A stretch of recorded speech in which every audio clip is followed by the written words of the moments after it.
statement this time. It blindsided us again. So on hold, everything points towards the inflation report next week.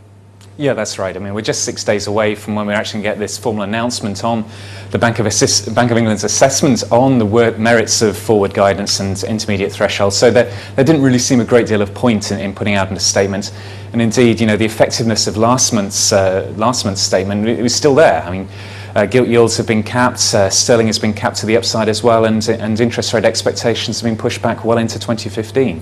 There's a slight reaction in the market, sterling picking up about 40, 50 ticks back above 152. So there was obviously some expectation, or a slight expectation, that they may have come out with a statement on forward guidance.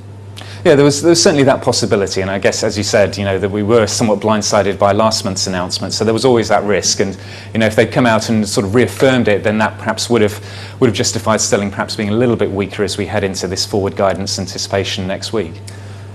Carney, bizarrely as it may sound, he may be in something of an uncomfortable position, but not because of weak data, but because of strong data. Today's PMIs, for example, extremely strong, pointing to annualised growth of around 4%, yet he's already told us about this forward guidance. How does he manage that one?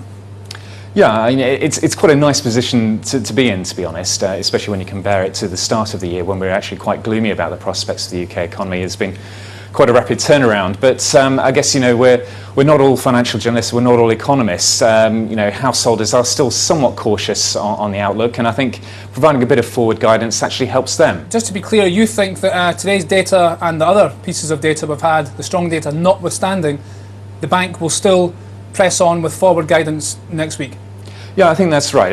Certainly not QE, certainly no more rate cuts, but I think they want to keep the monetary conditions that are currently pretty accommodative in place to ensure that recovery continues. They don't want the market to push on and push up sterling and push up interest rates. So no more QE, no more bond buying, no more rate cuts. What might else they go ahead with? Buying other sorts of assets? To be honest, I don't think they need to. I think there's enough signs now that the recovery is gaining a bit of momentum. There's also been positive signs from external economies such as the Eurozone. The data flow is looking a little bit better there. The US outlook for the second half of this year is probably better than the first half, so I don't think they need to do anything else. And just to finish up, as I mentioned earlier, today's PMI, manufacturing PMI, consistent with annualised growth of around 4%. Pretty punchy. That's got to be unsustainable, right?